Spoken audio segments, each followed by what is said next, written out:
नमस्कार। थाने क्रांति परिवार में आपका एक बार फिर से स्वागत है और हम फिर से हाजिर हैं मुद्दे की बात में एक ऐसी शख्सियत को लेकर जो प्रभाग 15 की निवासी हैं, एक राजनीतिक और सामाजिक कार्यकर्ता के परिवार से संबंध रखती है, उच्च शिक्षित हैं और थाने महानगर पालिका में बीजेपी के उम्मीदवार के रूप में अपना भाग्य आजमाने जा रही हैं। आइए आपसे साक्षात्कार कराते हैं अनीता दया शंकर यादव से। नमस्कार, आपका स्वागत है इस पॉडकास्ट में। तो आज चर्चा करने की एक थोड़ा सा समय हम लोग लेंगे, तो आप तैयार हैं इसके लिए? तो चर्चा की शुरुआत तो ऐसी करते हैं कि किचन से सीधी आपकी लैंडिंग राजनीतिक मैदान में करा दी गई, तो डर तो नहीं लग रहा आपको? डर तो नहीं लग रहा है, क्योंकि मैं राजनीतिक परिवार से ही मेरा संबंध है। हाँ। और मैं राजनीतिक परिवार से ही हूँ और मेरे पति राजनीति में ही थे और राजनीति का काम करते ही आए हैं। उनके ही आधार पे मुझे टिकट दिया गया, इसलिए मुझे कोई डर नहीं लग रहा है। मतलब आप पहले से अनुभव राजनीति और समाज का करते हाँ, चले मैं आ रही उनको हैं। देखती आई हूँ और उनके साथ कहीं ना कहीं मैं खड़ी भी होती हूँ, कहीं ना कहीं मैं सम्मिलित भी होती हूँ, तो मुझे कोई डर नहीं लग रहा है। लेकिन ठीक है, पहली बार आई हूँ मैं उनकी वजह से। ठीक है। प्रभाग में महानगर पालिका के नगर सेवक के चुनाव में उम्मीदवार के रूप में आप खड़ी हुई हैं, तो सबसे पहले तो जनता ये आपके बारे में जानना चाह रही है कि कौन है अनीता यादव, तो थोड़ा सा हमारे दर्शकों को बताइए। मेरा नाम अनीता दया शंकर यादव है। मैं प्रभाग क्रमांक 15 क से उम्मीदवार हूँ और मैं छोटी सी स्कूल की शिक्षिका हूँ। मैं BA B.Ed ग्रेजुएटेड पर्सन हूँ। मैं लिटिल चैम्प प्रे स्कूल की टीचर हूँ और मैं जनता के बीच रहती हूँ और जनता की समस्याओं को जानती भी हूँ।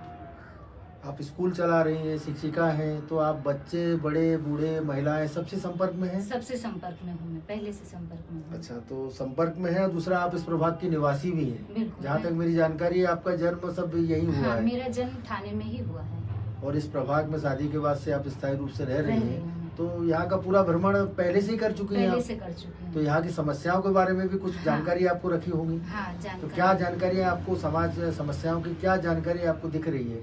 समाज समस्याओं में तो अगर हम लोग हैं तो समस्याएं तो होती ही रहती हैं, लेकिन उस समस्या का समाधान करने के लिए हमें महानगर पालिका ने चुना है, तो हम उस समस्याओं का समाधान करने आपके सामने आए हैं और उस समस्या का समाधान होगा। नहीं, समस्याएं जैसे समाधान करने की तो आई हैं, लेकिन हाँ। अपना भी कुछ सोल्यूशन देख रही होंगी ना। हाँ। कि क्या क्या समस्याएं आप पहले सुधारेंगे हाँ, यहाँ की? सबसे पहली समस्या यहाँ की पानी है। अच्छा। जो जिसकी समस्या तो कम से कम 90% तो सुधर ही चुकी है, क्योंकि टंकी हमारे प्रभाग में टंकी जो है कि बना दी गई है। हाँ। परिसर में बनी हुई है, तो उससे जल्दी से ही ये समस्या, जो पानी समय पे नहीं आता, उस समस्या का समाधान तो जल्द से जल्द होने वाला है। और बाकी जो रहा शौचालय का या सड़कों का काम, तो अब हम जब महानगर पालिका में चुन के आएंगे तो ये मुद्दा हम उनके सामने रखेंगे। बीजेपी आपके रूप में एक बहुत बड़ा सपना लेके भी चल रही है, शायद इसका आपको अनुभव होगा। हाँ। तो बीजेपी की सपनों को खरा उतरने के लिए आपकी तैयारी है? बिल्कुल, मैं उनके सपनों पे खरा उतरने की मेरी पूरी तैयारी है। जिन्होंने मुझे चुना है, जिन्होंने मुझे उस लायक समझा है, मैं उनका धन्यवाद करती हूँ। और मैं आज प्रभाग क्रमांक 15 में चुनाव के बाद जो है कि मैं पूरी कोशिश करूँगी कि मैं उनकी चुनौतियों पे खरी उतरूँ। जो उन्होंने मेरे से उम्मीदें रखी हैं, उस पर मैं अपना पूरा ये करूँ, पूरा कि मैं उस पर काम कर सकूँ। देखिए, इसी से संबंधित एक और विषय आजकल चल रहा है कि बीजेपी ने आपको एक बहुत बड़े बदलाव के रूप में रखा है। हाँ। आप समझ रही हैं मैं क्या कहना चाह रहा हूँ? तो उस बदलाव पर खरा उतरना आपकी एक परीक्षा है।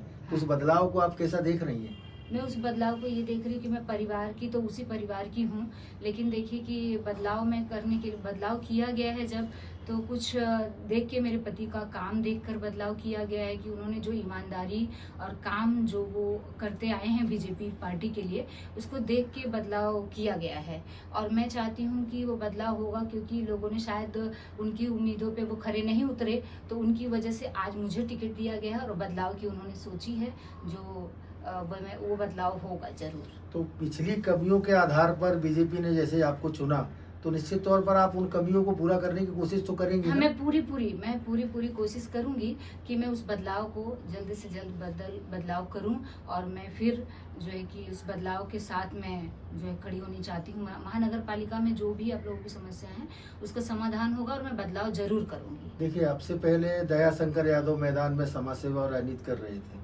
अब के बाद से अनीता दयाशंकर यादव भी आ गई हैं, हाँ। तो 2 मोड में काम करेंगे ना कि सिंगल ही काम नहीं करेंगे? नहीं, 2 मोड में हम दोनों एक दूसरे से कंधा मिलाकर चलेंगे और हम दोनों जन राजनीति में वो और मैं, हम दोनों जन साथ साथ चलेंगे और दोनों जन साथ रह के काम करेंगे। देखिए, आप लोग दंपति भी हैं और आपने देखा होगा कि दयाशंकर के काम करने का तरीका, उनका उसका प्रभाव शारीरिक और मानसिक दोनों प्रकार का रहता दोनों है। प्रकार। राजनीतिक और सामाजिक बहुत कठिन काम है, हाँ। तो आप दौड़ेंगे ना उस हाँ मार्ग पे? हाँ, मैं दौड़ूंगी इस मोड़ पे, क्योंकि मैंने देखा है कि मेरे पति इतनी अपनी पूरी जी जान लगाकर वो काम करते हैं और इतना कभी भी, अभी देखिए लाडली बहन योजना हुआ है, KYC हुआ, वो रात भर करते हैं। मैं गृहिणी थी अभी तक, लेकिन आज मैं राजनीति में आ चुकी हूँ और आने के बाद मैं चाहूंगी कि कुछ बदलाव है। जिस तरह वो काम करते आए हैं, अब कंधे से कंधा मिलाकर मैं भी चलूंगी, तो दोनों लोग मिलकर काम करेंगे समाज का। देखिए, आप एक गृहिणी के रूप में काम करती आई हैं, काम कर रही हैं, तो आप गृहिणी के तौर पे बहुत सी समस्याओं को व्यक्तिगत रूप से भी देख रही होंगी। हाँ,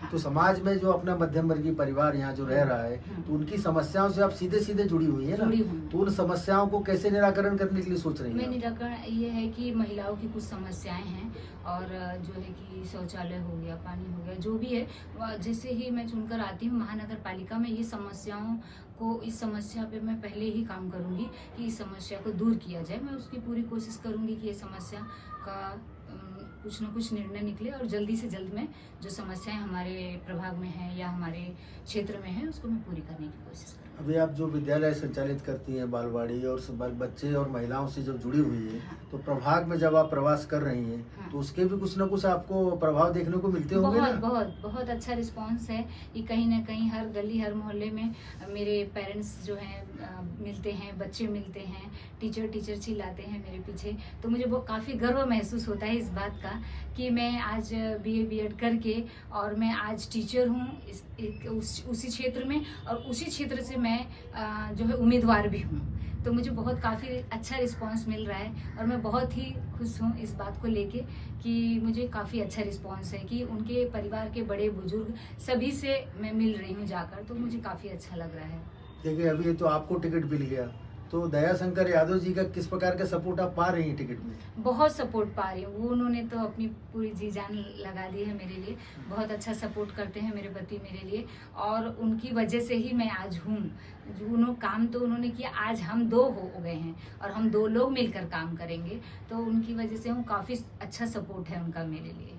देखिए, पुरानी पुनरावृत्तियां ना हो, इसीलिए बीजेपी ने आपको एक विश्वास दे के आगे खड़ा किया है, तो प्रभाग की जनता आपके अंदर वो विश्वास पाएगी ना भविष्य में? हाँ, जनता वो विश्वास पाएंगी, क्योंकि जो है मेरे पति दयाशंकर यादव ने जो काम किया है प्रभाग में, उसको लेकर आज जो है जनता हमको चुन रही है। और मैं जिस गली में जा रही हूँ, सबका कहना यही है कि भैया हमारा काम करते आए हैं, तो हम आपके साथ हैं। अच्छा, यहाँ की जो समस्याएं हैं, हाँ। प्रभाग 15 की जो समस्याएं हैं, क्योंकि आप वहीं से उम्मीदवार हैं, हाँ। तो उनको कैसा देख रही हैं आप? समस्याओं को नहीं। सुलझने वाली हैं कि नहीं वो? सुलझेंगी। समस्याएं तो ऐसी हैं, जब समस्याएं हैं तो सुलझेंगी भी, और समस्याएं बिल्कुल सुलझेंगी। और मैं देख रही हूँ, हर गली मोहल्ले में जा रही हूँ, क्या समस्याएं हैं लोगों से जान रही हूँ और देख रही हूँ, तो उस पर जल्दी ही मैं काम करना शुरू करूँ। नहीं, तो ऐसा तो नहीं है कि समस्याओं को और समस्या करके उसको प्रलंबित करने की कोई योजना है आपकी? नहीं, ऐसा कुछ नहीं।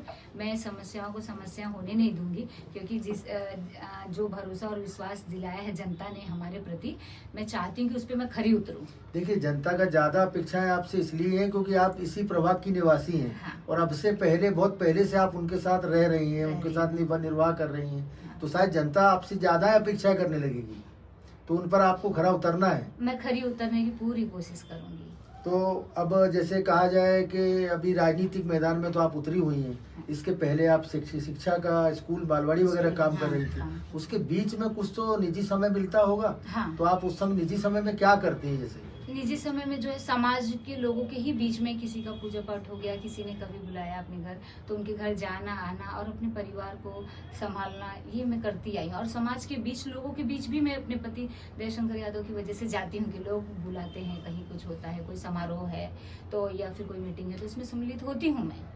देखिए, कुछ चीजें तो ऐसी हैं कि समस्याएं पुरुष और महिला की अलग अलग समस्याएं भी रहती हाँ। हैं, तो आपके पास महिला होने के नाते कुछ अतिरिक्त समस्याएं भी आपके पास आती होंगी। हाँ। तो उनको आप अलग से कुछ करने का एजेंडा बनाई है? हाँ, जो महिलाओं की समस्या है, जैसे शौचालय को लेके, किसी किसी शौचालय में तो देखिए डोर भी नहीं है यहाँ हमारे प्रभाग में, तो उन समस्याओं को मैं जल्दी से जल्दी उसको पूरी करने की कोशिश करूँगी कि उस पे काम हो जल्दी से जल्दी। महिलाओं की तो सुरक्षा यही है कि महिलाओं को ये सेफ होना चाहिए थोड़ा, तो जो भी महिलाओं की समस्या है, मैं उस समस्या को जल्दी से वो देखिए, मोदी जी की सरकार में, वर्तमान सरकार में, राज्य सरकार में कन्या और महिलाओं की सुरक्षा पर भी अतिरिक्त बल दिया गया है। हाँ।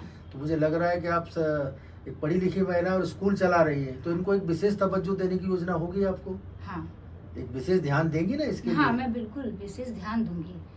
तो अभी प्रभाग 15 की आप उम्मीदवार हैं, अंततः बात ऐसी आ गई है कि और आप वहाँ पर डोर टू डोर वोट मांगने जा रही हैं अपने पुराने काम को नए वादों के आधार पर। तो आज प्रभाग 15 बतौर वोटर, एक वोटर के रूप में आप उम्मीदवार हैं, तो आप उनको क्या संदेश देंगे कि भैया हम क्या काम करेंगे, इसके लिए आप हमें यहाँ पे लेके आओ?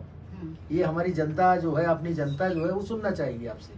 मैं अपने काम के आधार पे ये, जब मैं डोर टू डोर जा रही हूँ तो मैं देख रही हूँ कि जो हमारी गली है और जो सड़कें हैं वो सही नहीं हैं, शौचालय आजू बाजू के सही नहीं है, गंदे हैं, डोर नहीं है उसमें, तो ये सब जो समस्याएं हैं, और पानी की, सबसे बड़ी पानी की समस्या, जिस दरवाजे पर जाती हूँ सब यही कहते हैं कि बस पानी की समस्या आप लोग दूर करवाइए। तो सबसे बड़ी समस्या इंदिरा नगर में पानी की है, तो वो जल्द से जल्द उस पर काम हो रहा है और जल्द से जल्द वो काम पूरा भी हो जाए। देखिए, वर्तमान में जो आप चुनाव मैदान में है वो युति के आधार पर आप कर रही है। तो आप 4 जनों की युति है, तो युति का समीकरण के बारे में बताएंगे, ठीक चल रहा है समीकरण? हाँ, समीकरण तो बहुत ठीक चल रहा है, क्योंकि हम लोग को उस प्रभाग में हम लोग 4 लोग हैं, 4 का पैनल है, हम लोग 4 जन हैं उसमें। तो यज्ञताई भोईर हैं, सुरेश कामले जी हैं, अमित सरैया जी हैं और मैं अनीता दयाशंकर यादव हूँ। तो चारों जन मिल के इस प्रभाग की कायाकल्प करने के लिए आप वचनबद्ध हैं। तो आप चुनाव के बाद में स्वास्थ्य सुविधाएं, सुरक्षा सुविधाएं, अन्य सुविधाएं दुरुस्त होंगी, ऐसा प्रभाग से आप वादा कर रही हैं? वादा कर रही हूँ मैं। तो बहुत अच्छा है, आपने आज अपना कीमती समय दिया, यहाँ पर आई, इसके लिए आपका बहुत बहुत धन्यवाद। आपका राजनीतिक जीवन सुगम और सफल हो। धन्यवाद।